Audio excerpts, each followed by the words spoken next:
దేవుని వాక్యం చదువుకుందాం. ప్రభువైన యేసుక్రీస్తుని జ్ఞాపకం చేసుకుందాం. హెబ్రీయులకు రాసిన పత్రిక 7వ అధ్యాయము 26 నుంచి, పవిత్రుడును నిర్దోషియు నిష్కల్మషుడును పాపులలో చేరక ప్రత్యేకంగా ఉన్నవాడును ఆకాశ మండలము కంటే మిక్కిలి హెచ్చైన వాడునైన ఇట్టి ప్రధాన యాజకుడు మనకు సరిపోయినవాడు. ధర్మశాస్త్రము బలహీనతలు గల మనుషులను యాజకులుగా నియమించును గాని ధర్మశాస్త్రమునకు తర్వాత వచ్చిన ప్రమాణపూర్వకమైన వాక్యము నిరంతరమును సంపూర్ణ సిద్ధి పొందిన కుమారుని నియమించెను. ఈయన ఆ ప్రధాన యాజకుల వలె మొదట తన సొంత పాపముల కొరకు, తర్వాత ప్రజల పాపముల కొరకు దినదినము బలులు అర్పించవలసిన అవసరము గలవాడు కాడు. తాను అర్పించుకున్నప్పుడు ఒక్కసారి ఈ పని చేసి ముగించెను. మేము వివరించుచున్న సంగతులలోని సారాంశం ఏదనగా, మనకు అట్టి ప్రధాన యాజకుడు ఒకడున్నాడు. ఆయన పరిశుద్ధాలయమునకు అనగా మనుష్యుడు కాక ప్రభువే స్థాపించిన నిజమైన గుడారమునకు పరిచారకుడై ఉండి పరలోకమందు మహామహుని సింహాసనమునకు కుడిపార్శ్వమున ఆసీనుడాయను. ప్రతి ప్రధాన యాజకుడు అర్పణలను బలులను అర్పించుటకు నియమింపబడును. అందుచేత అర్పించుటకు ఈయనకు ఏమైనా ఉండుట అవశ్యము. ధర్మశాస్త్ర ప్రకారము అర్పణలు అర్పించువారున్నారు కనుక ఈయన భూమి మీద ఉన్న ఎడల యాజకుడై ఉండడు. మోషే గుడారము అమర్చబోయినప్పుడు కొండ మీద నీకు చూపబడిన మాదిరి చొప్పున సమస్తమును చేయుటకు జాగ్రత్త పడు అని దేవుని చేత హెచ్చరింపబడిన ప్రకారము ఈ యాజకులు పరలోక సంబంధమగు వస్తువుల ఛాయారూపకమైన గుడారమునందు సేవ చేయుదురు. ఈయన అయితే ఇప్పుడు మరి ఎక్కువైన వాగ్దానమును బట్టి నియమింపబడిన మరి ఎక్కువైన నిబంధనకు మధ్యవర్తి అయి ఉన్నాడు కనుక మరి శ్రేష్టమైన సేవకత్వము పొంది ఉన్నాడు. అనగా ఆ మొదటి నిబంధన లోపము లేనిదైతే రెండవ దానికి అవకాశం ఉండదు. పరమ తండ్రి, మీ గణనామమును బట్టి స్తుతులు చెల్లించుకుంటూ ఉన్నాం. తండ్రి అని పిలిచేటువంటి యోగ్యత లేని మమ్మలను క్రీస్తునందు కనికరించి కృప చూపించి మీ దయా సంకల్పము చొప్పున నాయన ప్రేమించి రక్షించారు, క్షమించారు, మీ చెంతకు చేర్చుకున్నారు, మీ సన్నిధిలో మాకు స్థానం ఇచ్చారు. మీకు స్తోత్రాలు చెల్లించుకుంటూ ఇదంతా మా పక్షాన మీ సన్నిధిలో ఉన్న ప్రధాన యాజకుడైన యేసుక్రీస్తు వారు, ఆయనను బట్టి మీరు మమ్మల్ని అంగీకరించి మీ బిడ్డలుగా, మీ కుమారులుగా చేసుకున్నందుకే స్తుతులు చెల్లించుకుంటూ మరి శ్రేష్టమైన సేవకత్వంలో మరి ఎక్కువైన నిబంధనకు మధ్యవర్తి అయిన యేసుక్రీస్తు ఆయన మరి తండ్రి క్రొత్త నిబంధన ద్వారా మమ్మల్ని మీరు అంగీకరించిన విధానమంతటిని బట్టి స్తుతులు చెల్లించుకోండి. మా ప్రభువుని గురించి మాతో మాట్లాడమని యేసుక్రీస్తు వారి ఘనమైన నామమున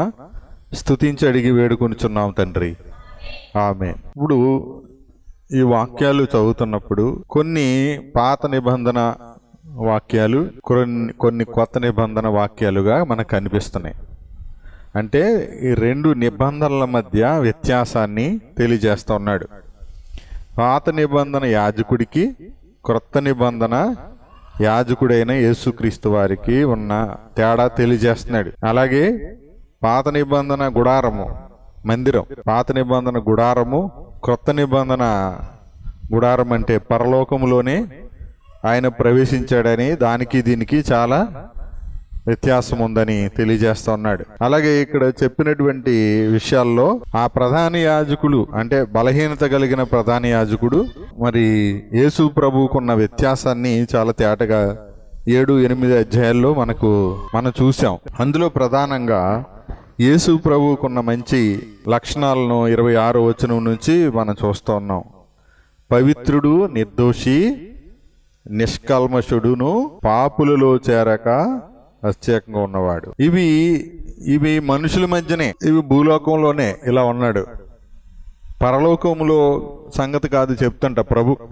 భూమి మీద ఆయన పవిత్రుడుగా ఉన్నాడు, ఏ దోషము లేనటువంటి వాడిగా, ఎవరు ఎటువంటి నేరము ఆయన మీద దోషము చూపించలేనటువంటి వాడిగా. నిష్కల్మషుడు అంటే ఏంటి? ఎటువంటి కల్మషము లేనివాడిగా కనబడుతున్నాడు.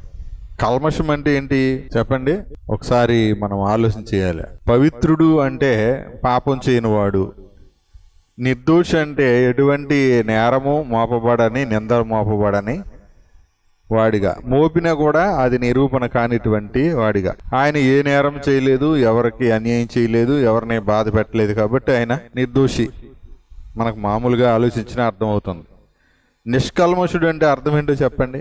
మనసులో కల్మషం లేనివాడు, హృదయంలో కల్మషం లేనివాడు అంటే బయటకు ఒకటి మాట్లాడుతూ లోపల ఇంకొకటి పెట్టుకునేవాడు కాదు. ఇంకా బాగా లోతుగా ఆలోచన చేస్తే ఇది మనుషుల యొక్క నిష్కల్మషానికి అర్థం చెప్పడం. కానీ యేసు ప్రభు ఎంత నిష్కల్మషుడంటే, యేసు ప్రభు యొక్క నిష్కల్మషత్వం అంటే ఎటువంటి కల్మషం లేనటువంటి వాడిగా యేసు ప్రభు ఉన్నాడు అంటే, ఆయనలో ఉన్న ప్రత్యేకత ఏంటంటే, మనము మనుషుల ఎదుట చూస్తాం, మనుషులను మనకంటే బలహీనులుగా చూస్తాం. మనలాంటి బలహీనులే, మనము బలహీనులమే. కానీ ప్రతి వారిని మనం ఎలా చూస్తే వాళ్ళకున్న డబ్బును బట్టి, హోదాను బట్టి గొప్పగా బలంగా చూస్తాం. బలవంతులుగాను లేదా డబ్బున్నోళ్ళు లేదా గొప్పవాళ్ళుగాను చూస్తాం. లేదంటే వాళ్ళు చేసే తప్పులను బట్టి దుర్మార్గులు, చెడ్డవాళ్ళు అని చెడ్డవాళ్ళు అంటే చెడ్డగా చూస్తాం, మంచివాళ్ళు అంటే మంచిగా చూస్తాం. మనకు నచ్చితే మంచి, మనకు నచ్చకపోతే చెడ్డోడు, అంతే కదా. అది నిష్కల్మషం అవదు. ఆయన ఎలాంటి నిష్కల్మషుడు అంటే అందరినీ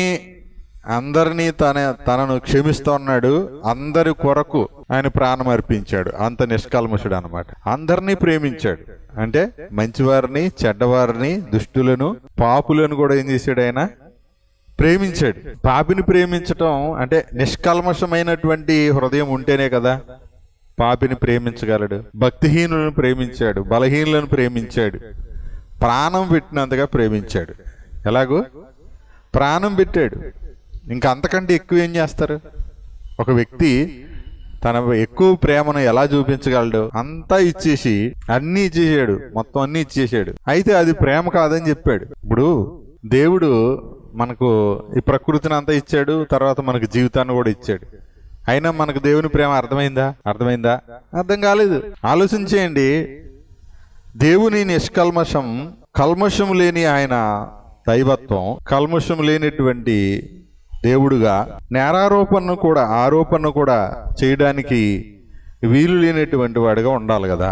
నేను యేసు ప్రభుని ఎందుకు నమ్మాలి అని ఎవరైనా ప్రశ్నిస్తే, నమ్మకపోవడానికి కారణాలు ఉండకూడదు. అది నమ్మటానికి ఎన్నైనా ఉంటాయి కారణాలు, ఎన్నైనా ఉండొచ్చు.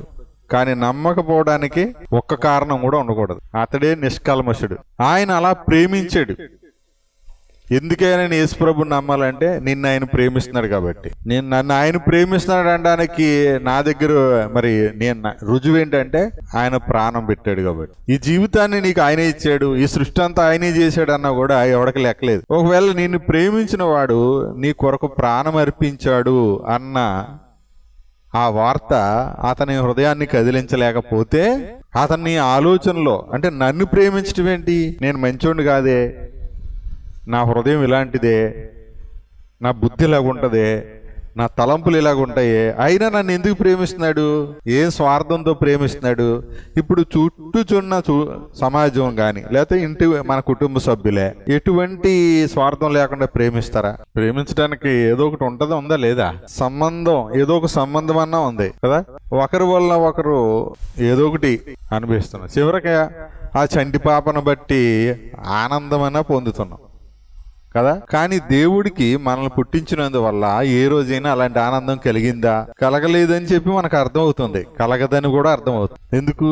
ఎందుకంటే మన తలంపులు తప్పుగానే ఉన్నాయి, మన ఆలోచనలు తప్పుగానే ఉన్నాయి, ఎదుటి వారిని చూసే దృష్టి తప్పుగానే ఉంది. మనకి చాలాసార్లు మనకే తెలియని ఒక అహం, ఒక గర్వం, ఏది మనది కాదు కానీ ప్రతిదీ నాది అనేటువంటి ఒక అయోమయపు, అంతేనా, స్వార్థం, నాది, నేను నాది అనేటువంటి ఒక రకమైన ఇది. కానీ మనది ఏదైనా ఉందా? నేను అనేవాడు ఉంటాడా? ఎక్కడున్నాడు? మనకు అర్థం అవ్వాలి. ఉండడు అంటే ఎక్కడున్నాడు? ఈ దేహంలో ఉండడు, ఈ లోకంలో ఉండడు. ఇది గుర్తుపెట్టుకోవాలి. నేను నాది అని చెప్పే స్వార్థపరుడు ఈ లోకంలో, ఈ దేహంలో ఉండడు. ఫస్ట్ నాది అని ఈ దేహము దేహంలో ఉంటాడు ఎవడన్నా? నాది అన్నవాడు, నేను అన్నవాడు ఈ దేహాన్ని విడిచిపెట్టేస్తాడు, దేహంలో నిత్యము ఉండడు. ఎందుకంటే ఇది శిథిలమైపోద్ది. ఎంత ఏ రకంగా కాపాడుకున్నా ఏమవుద్ది? శిథిలమైపోతుంది. అందుకని వయసులో ఉన్నప్పుడు అందసందాలు చూసి, రంగు చూసి ఆకర్షితుడైన ఆ ఆకర్షణ, ఆ కోరిక తీరిన తర్వాత మరుక్షణంలో మాయమైపోద్ది. ఏంటది? మాయమైపోద్ది. ఆ తర్వాత వాళ్ళు ఏదైనా మనకి నచ్చని మాట మాట్లాడితే చాలు అసహ్యం పెరిగిపోద్ది. అందుకనే పెళ్లికి ముందరున్న ప్రేమ పెళ్లి మరుక్షణంలో, అంటే కొద్ది రోజుల్లో, అతి కొద్ది రోజుల్లోనే, కొద్ది రోజులు ఏంటి, వారం తిరిగేటప్పటికే అది తగ్గుముఖం పడడం ప్రారంభిస్తుంది. అంటే వారం అయ్యేటప్పటికే పాత పిల్లం అయిపోద్ది. అది నేను అసలు మీకు అర్థమయ్యే భాషలో చెప్పాలండి. అవునా కదా? ఇప్పుడు ఎక్కడో దూరంగా ఉంది, గంటలు మాట్లాడుకున్నాం, రకరకాల సైగలు చేసుకున్నారు, సంజలు చేసుకున్నారు, ఎంతసేపు మాట్లాడినా బోరు కొట్టలేదు. ఇప్పుడు సొంతం అయిపోయింది, ఒక వారం అయిపోయింది, పాతది అయిపోయింది. అప్పుడు పరిచయం అయినప్పుడు మాట్లాడుకున్న ఆ ఎగ్జైట్మెంటు, ఆ ఆకర్షణ ఉంటుంది. ఇప్పుడు ఉండదు. మళ్ళీ ఎవరన్నా కొత్త అమ్మాయి కనిపించి, అంతకంటే అందమైన అమ్మాయి, ఆకర్షణీయంగా ఉన్న అమ్మాయి కనిపించి, నువ్వంటే నాకు ఇష్టం అంటే అంటే మారిపోతాడు. అవునా కదా? అయ్యో నాకు పెళ్ళయింది అని కూడా చెప్పడానికి వెంటనే ఇష్టపడ్డావు. ఎందుకు? బెస్ట్, అంతకంటే బెస్ట్ కనబడింది. మరి అది పాత అయిపోయింది, వారం రోజులకి ఏమైపోయింది? ఓల్డ్ అయిపోయింది. ఇది మనిషి యొక్క స్వభావం. కానీ దేవుని ప్రేమ ఎలాంటి తెలుసా? ఆయనకి అనుదినము కూడా నూతనముగా వాత్సల్యం పుడుతుంది. ఏంటండి? అనుదినము విడువక ప్రేమిస్తున్నాడు. చెడిపోయినా అలాగ ఓర్చుకుంటున్నాడు. ఎంత ఓర్పు అంటే, వీడు చెడిపోయాడు, వీడు పనికిమాలినోడు, వీడు అబద్ధికుడు, వీడు వ్యభిచారి, వీడు దుష్టుడు, వీడిని ప్రేమించడం ఏంటి అని ఎప్పుడు అసహించుకోలేదు మనల్ని చూసి. ఇంకో మాట చెప్పమంటారా? నిష్కల్మషుడు అని ఎందుకన్నా, ఆయన నిష్కల్మషుడు అనే మాటలో అర్థం ఏంటంటే, దేవుడు యేసు ప్రభువుని చూసినట్టు మనల్ని చూస్తున్నాడు. ఎప్పుడు కూడా యేసు ప్రభువులోనే చూస్తున్నాడు. యేసు ప్రభువుకి వేరుగా చూస్తే అసలు మనకి దేవునికి మనల్ని చూడ్డు. అసలు ఆయన మనల్ని ఎరగనంటాడు. అసలు ఏంటి? యేసు ప్రభువులో లేని వారిని అసలు ఆయన ఎరగడు. నేను ఎన్నడూ నువ్వేమో ఎరగనంటాడు అనమాట. బైబిల్ వాక్యమే. గుర్తొచ్చింది కదా మీకు? కాబట్టి మనల్ని యేసు ప్రభువులో చూస్తున్నప్పుడు, తండ్రి యేసు ప్రభువులో మనల్ని చూస్తున్నప్పుడు, ఆయనకి మన దోషాలు, మన బలహీనతలు, మన భక్తిహీనత, మన అబద్ధం, మన చెడ్డ తలంపులు ఇవేమి కనబడతలేదు. ఆయన కనబడతాయి, కానీ యేసు ప్రభువులో చూస్తున్నాడు కాబట్టి ఏం కనబడతల్లా. ఎందుకంటే ఈయన ఎలాంటి యాజకుడు, ఎక్కడున్న యాజకుడు, ఈయన ఎలా నియమించబడ్డాడు అంటే, చూడండి 26వ వచనంలోనే మనం చూస్తాం కదా, 7:26లో, ఆకాశ మండలము కంటే మిక్కిలి హెచ్చైన వాడునైన ఇట్టి ప్రధాన యాజకుడు మనకు సరిపోయినవాడు, అంటే తగినవాడు. అంటే దేవుని ఎదుట మనలను యేసుక్రీస్తులాగా పవిత్రంగా, నిర్దోషంగా, నిష్కల్మషంగా నిలబెట్టేటువంటి అంత సరిపోయేవాడు. అంటే ఒక పాపిని పవిత్రుడిగా, నిర్దోషిగా నిలబెట్టడానికి తగిన వ్యక్తి కావాలి కదా. అలా నిలబెట్టడానికి ఎలాంటి వ్యక్తి కావాలో, ఎలాంటి వాడు కావాలో అంతకు సరిపోయిన వాడు అనమాట, తగినవాడు.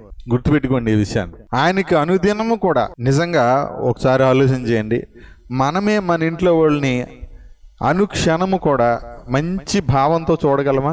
మూతి ఇలా తిప్పుకుంటారు. చిన్న విషయానికే ఏదన్నా అడిగితే మాట వెంటనే వస్తుందా? సమాధానం రాదు. ఎందుకు రాలేదంటే మనకు అర్థమైపోద్ది ఏదో లోపల దూరిందని. ఒక్కొక్కసారి మనం వాళ్ళు అడిగితే మనము సమాధానం చెప్పం. వినపడలేదా అంటే కోపం వచ్చేది. మళ్ళీ వినపడినా మౌనంగా ఉంటారు. దేనికి ఎలా స్పందిస్తారో కూడా తెలీదు. ఏ టైంలో ఎలా ఉంటారో కూడా తెలుసా? ఏ టైంలో ఎలా ఉంటారో తెలుసా? తెలీదు.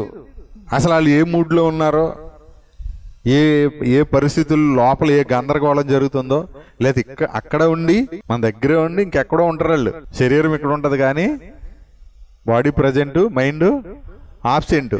అలా ఉంటారు. ఒక వ్యక్తిని కళ్ళ ముందు ఎట్టుకుని ఇంకో వ్యక్తిని కూడా ఊహించుకుని తప్పు చేసే భయంకరమైన సమాజంలో మనం ఉన్నాం. అవునా కాదా? అర్థమైందా? అర్థం కాలేదా? కళ్ళెదురుగా ఒక మనిషి ఉన్నాడు, కానీ ఎక్కడో ఉన్న ఇంకో మనిషిని ఊహించుకొని వాళ్ళతోటి కాలక్షేపం చేసేటువంటి దౌర్భాగ్యపు సమాజంలో మనం ఉన్నాం. అంటే మనిషి యొక్క దుష్టత్వం, మనిషి యొక్క స్థితి, మనిషి యొక్క కల్మషం, మనిషి యొక్క దోషం, మనిషి యొక్క పాపం, మనిషి యొక్క హృదయం, మనిషి యొక్క మనసు, ఇవన్నీ చూస్తున్నప్పుడు దేవుడు అసలు జాలిపడ్డానికి కూడా అర్హుడు కాదు. దేవుడు అతని మీద, ఆ మనిషి మీద జాలిపడ్డానికి కూడా ఆ మనిషికి అర్హత లేదు. దీన్ని బట్టి ఆలోచించండి, అసలు దేవుడు అని ఆయన మనకి పేసరంత కూడా అర్థం కాలేదు. ఏంటండి, మన భాషలో చెప్పాలంటే మన దేవుడు అని ఆయన పేసరంత కూడా అర్థం అలా. మనకేం తెలిసిందంటే ఏదో వచ్చామా, పోయామా, వెళ్ళామా, ఒకవేళ వెళ్ళకపోతే ఏం జరుగుతుందో, నరకానికి వెళ్ళిపోతామో, ఇదో రకమైన విచిత్రమైన భయం. యేసు ప్రభులోకి వచ్చాక నరకము, పరలోకం అంటే నరకం అనే భయము ఉండకూడదు, పరలోకానికి వెళ్ళిపోతాం కాదా అనేటువంటి ఒక ఓవర్ కాన్ఫిడెన్స్ ఉండకూడదు. అంటే ఏంటి, దీని అర్థం ఏంటి, పరలోకానికి ఎలాగే వెళ్ళిపోతాం కదా అని విడిగా అంటే ఏదైనా చేయొచ్చు, లేదా పర్వాలేదులే, క్షమించేస్తాడులే అనేటువంటి స్వభావం తప్పు, అదే ఆలోచనతో. పరలోకానికి సిద్ధపరిచింది దేవుడే. ఖచ్చితంగా యేసుక్రీస్తునందు విశ్వాసం ఉంచి పాపక్షమాపణ పొంది బాప్తీసం ద్వారా సంఘములో చేర్చబడి ప్రభు యొక్క శరీరంలో రక్తంలో పాలు పొందిన ప్రతి వ్యక్తి పరలోకంలో ఉంటాడు. అంతటితో అయిపోలేదు. పరలోకంలో టికెట్ కన్ఫర్మ్ అయిపోయింది కదా అని అంటే, టికెట్ కన్ఫర్మ్ అయిన తర్వాత మనము ప్రయాణానికి ఆలోచించేయండి. మనం ప్రయాణం ఆలోచన చేసినప్పుడు రిజర్వేషన్ చేసుకుంటాం పలానా రోజున వెళ్ళాలని, కానీ అప్పటికి ప్రయాణానికి అన్నీ సిద్ధం చేసుకుంటామా, సిద్ధం చేసుకోమా? సిద్ధం చేసుకుంటాం. గంటలో ప్రయాణం అనగా ఇంకా స్నానం చేయకుండా కూర్చున్నాం అనుకోండి, ఎవరన్నా ప్రయాణానికి వెళ్ళేవాడు అని అనుకుంటారా? ఇదేంటి ఇంత తాయిదిగా కూర్చున్నాం, ఇవాళ ప్రయాణం ఏమో అంటే ప్రయాణమా అని ఆశ్చర్యంగా ఆలయంగా చూస్తే ఏమంటారు దాన్ని? అసలు ఎలా అనాలి అంటే అందరూ అలాగున్నారనమాట. కానీ యేసు ప్రభు నమ్మిన వాళ్ళు ఎప్పుడు కూడా సిద్ధపడి ఉంటారు, అంటే ప్రయాణానికి సిద్ధంగా ఉంటారు. పౌలు సిద్ధంగా ఉన్నాడు. నేను క్రీస్తుతో కూడా ఉండాలని నాకు ఆశ ఉంది, బ్రతుకుటే క్రీస్తే, సావైతే లాభం అంటూ ఆయన ఎప్పుడు ఎవ్వరెడీ సిద్ధపడి ఉన్నాడు. అంటే యేసు పరలోకం కొరకు సిద్ధం చేసిన దేవుడు, సిద్ధపరిచిన దేవుడు మనల్ని కూడా సిద్ధపడమంటున్నాడు. ఆ సిద్ధపడినాడంటే మాదిరిగా ఉంటాడు, ప్రవర్తనలో మాదిరిగా ఉంటాడు, ఏంటండి క్రియలలో మాదిరిగా ఉంటాడు.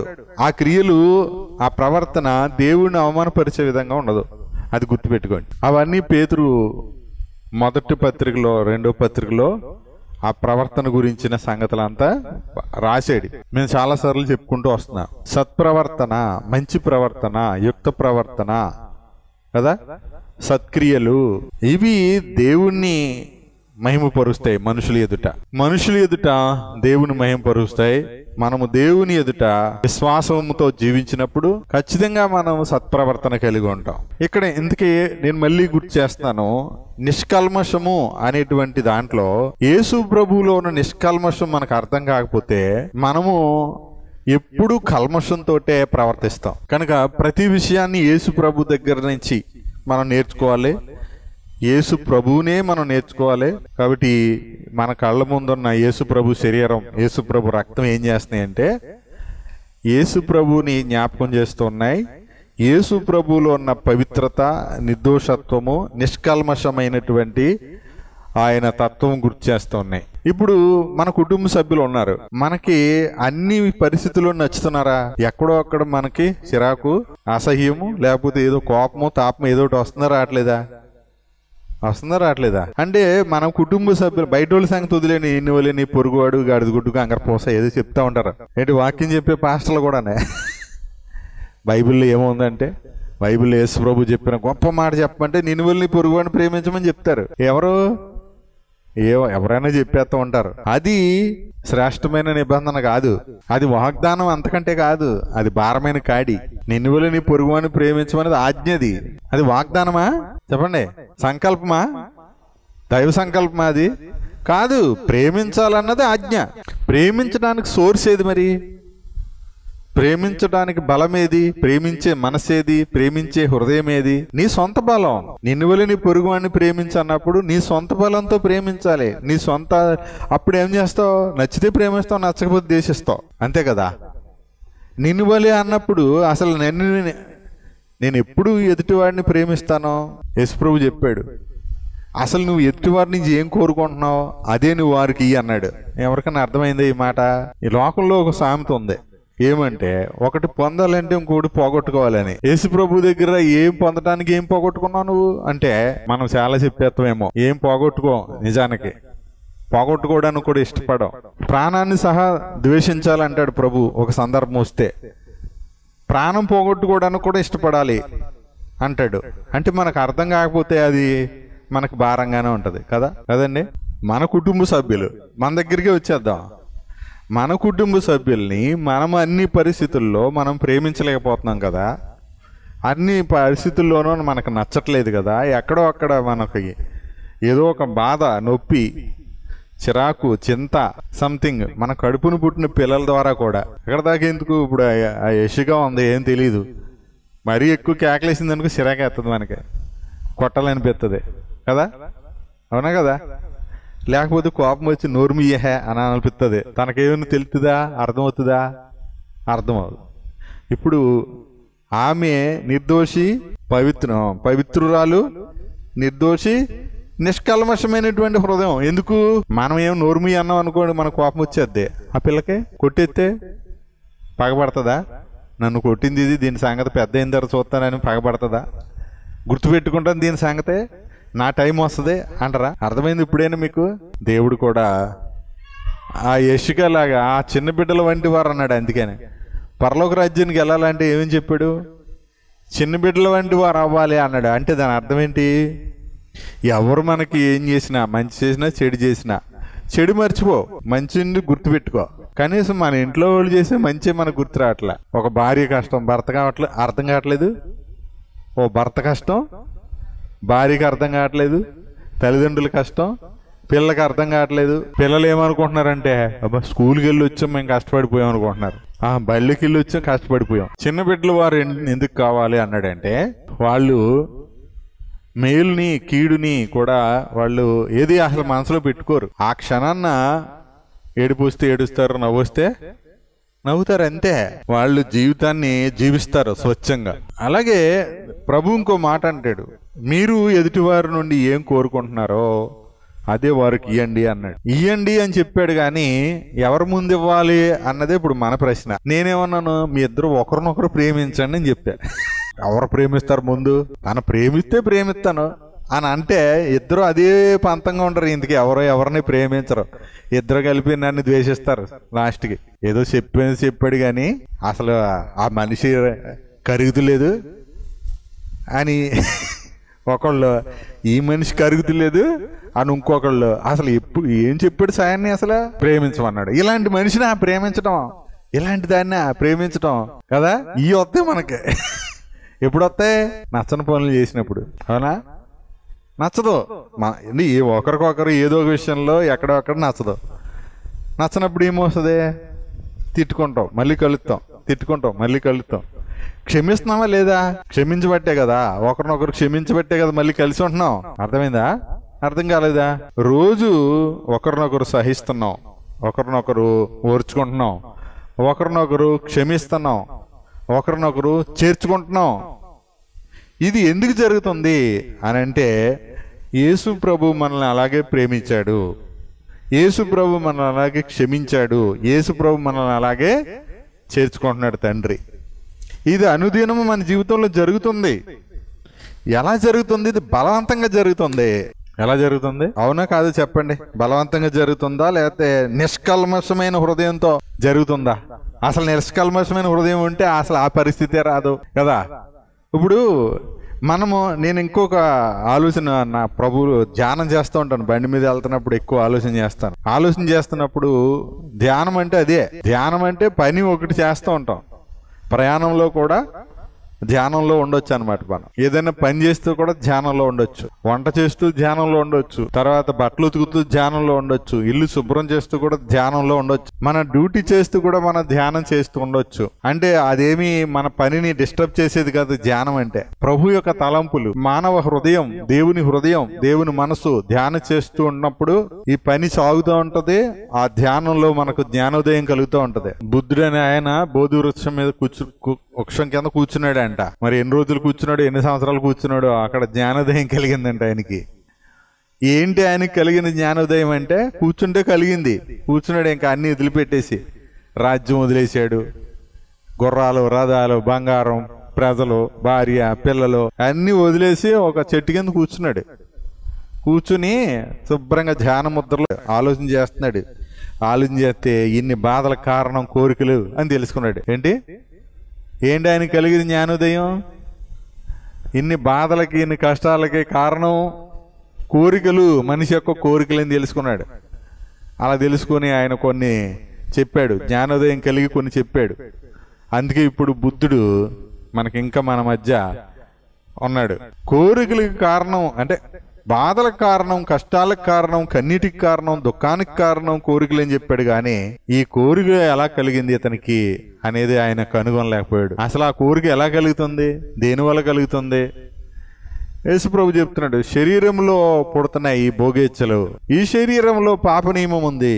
ఈ పాప నియమం ఎక్కడి నుంచి వచ్చిందంటే ఆదాము నుంచి వచ్చింది. ఆదాముకి ఎక్కడి నుంచి వచ్చిందంటే ఆదాము దేవుని మాట అతిక్రమించాడు. ఆదాము ద్వారా పాపం లోకములో ప్రవేశించింది. లోకంలో ప్రవేశించిందంటే మానవ శరీరాల్లోకి ప్రవేశించింది.